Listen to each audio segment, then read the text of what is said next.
నమస్కారం. మన ఛానల్‌లోకి స్వాగతం. కార్తీక మాసం అంటేనే చాలా విశిష్టతను కలిగినటువంటి మాసం అని కూడా చెప్పుకోవచ్చు. కార్తీక మాసంలో వచ్చే శుక్లపక్ష చతుర్దశి నాడు వైకుంఠ చతుర్దశిని జరుపుకుంటారు. ఈ నవంబర్ 4వ తేదీన వైకుంఠ చతుర్దశి వచ్చింది.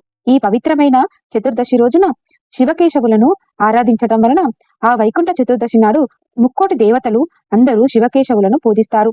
కావున ఈ కార్తీక పౌర్ణమి రోజు ప్రతి ఒక్కరు ముందుగా వైకుంఠ చతుర్దశి వస్తుంది కాబట్టి ఈ కార్తీక మాసంలో వచ్చే వైకుంఠ చతుర్దశి చాలా పరమ పవిత్రమైనదని కూడా చెప్పుకోవచ్చు. ఎందుకంటే ఈ చతుర్దశి రోజున శ్రీ మహావిష్ణువు వైకుంఠం నుండి భూమిపైకి దిగి వచ్చి కాశీకి వెళ్లి కాశీలో ఉన్న కాశీ విశ్వనాథుని ధ్యానించిన రోజే వైకుంఠ ఏకాదశి అంటారు.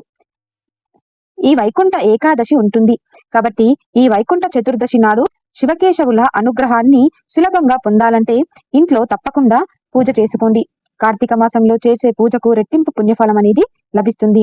అయితే ఈ వైకుంఠ చతుర్దశి రోజున చేసే పూజలకు కోటి రేట్ల పుణ్యఫలం అనేది లభిస్తుంది. చతుర్దశి రోజున పూజ చేసేటప్పుడు ఇంట్లో శివదీపాన్ని తప్పకుండా వెలిగిస్తే ఆ శివుని యొక్క అనుగ్రహంతో మీ ఇల్లంతా కనక వర్షంతో నిండిపోతుంది. కాబట్టి మీ ఇంటికున్న కష్టాలన్నీ కూడా తొలగిపోయి మీ ఇంటికి అన్ని అప్పుల సమస్యలన్నీ దూరమయ్యి అష్టైశ్వర్యాలనేవి కలుగుతాయి. కాబట్టి ఈ వైకుంఠ చతుర్దశి రోజున శక్తివంతమైన శివదీపాన్ని ఎలా వెలిగించాలో, ఎలాంటి నియమాలను పాటించాలో ఇప్పుడు ఈ వీడియోలో వివరంగా తెలుసుకుందాం. ముందుగా ఈ వీడియోని ఎక్కడ కూడా స్కిప్ చేయకుండా పూర్తిగా చూడండి. అప్పుడే మేము ఏం చెప్తున్నామో మీకు పూర్తిగా అర్థమవుతుంది. మీ పూజ గది ఈశాన్యం దిశలో ఉంటే మీ పూజ గదిలోని శివదీపాన్ని వెలిగించవచ్చు.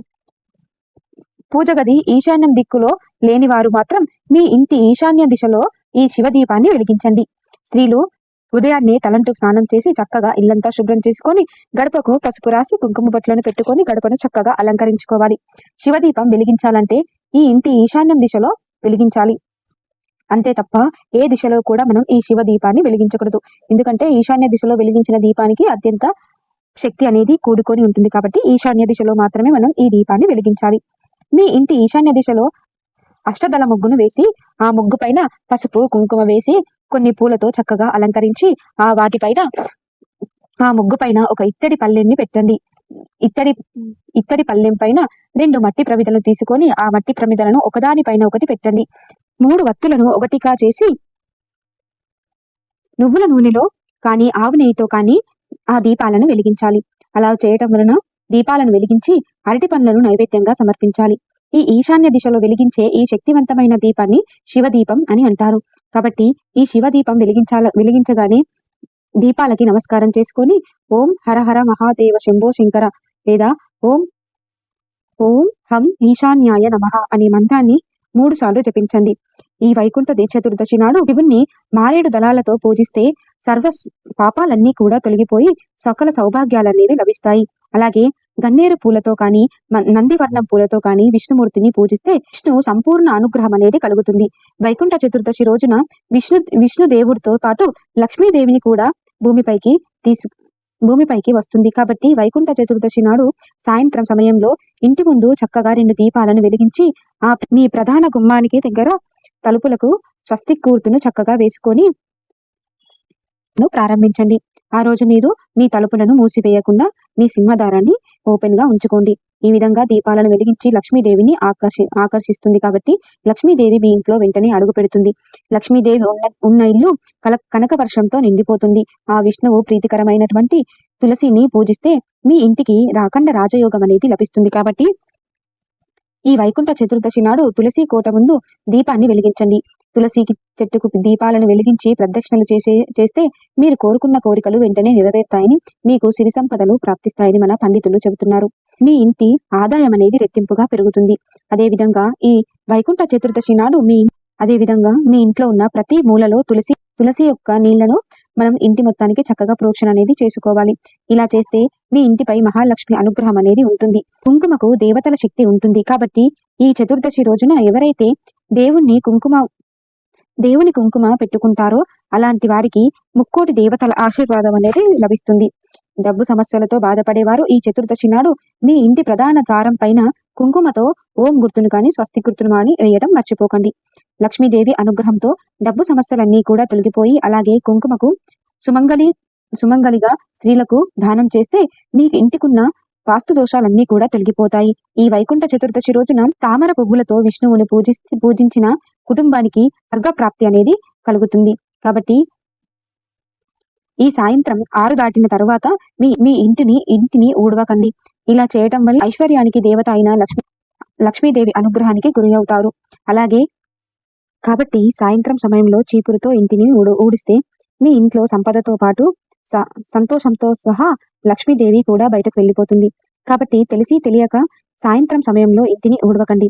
అన్నింటికన్నా ముఖ్యంగా చెప్పాలంటే ఈ వైకుంఠ చతుర్దశి రోజున రాత్రి సమయంలో అమృత గడియలు ఏర్పడతాయి. కాబట్టి లక్ష్మీదేవికి ఎంతో ఇష్టమైన కల్లుప్పును తీసుకొని రాత్రి 9 తర్వాత ఉప్పుతో ఈ చిన్న పరిహారాన్ని ఆచరించండి.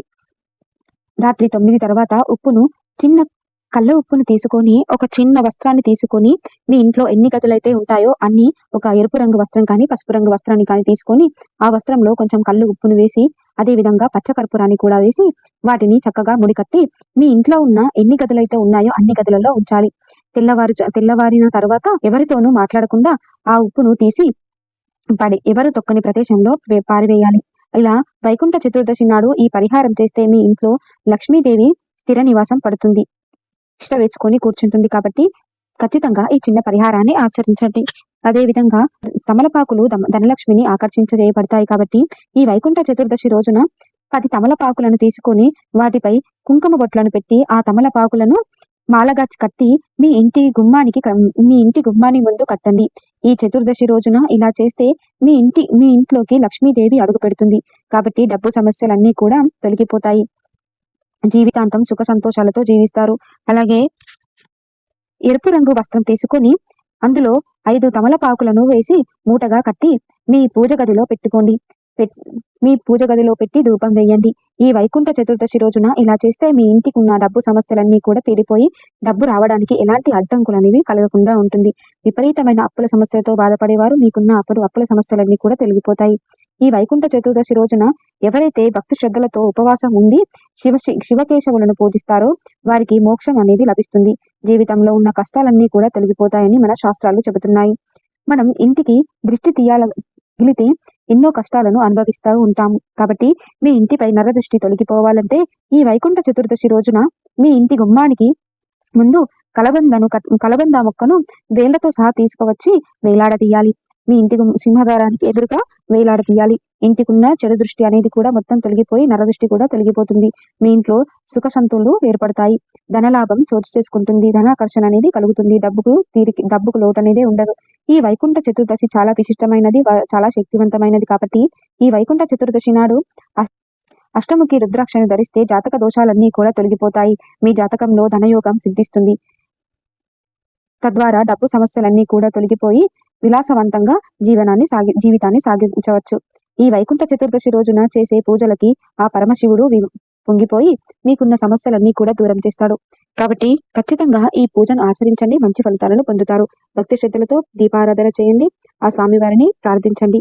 మీకు ఖచ్చితంగా మంచి ఫలితం అనేది లభిస్తుంది. తెలుసుకున్నారు కదా. మరిన్ని ఆధ్యాత్మికకరమైనటువంటి విషయాల కోసం మన ఛానల్ని లైక్ చేయండి, షేర్ చేయండి, సబ్స్క్రైబ్ చేసుకోవడం మర్చిపోకండి.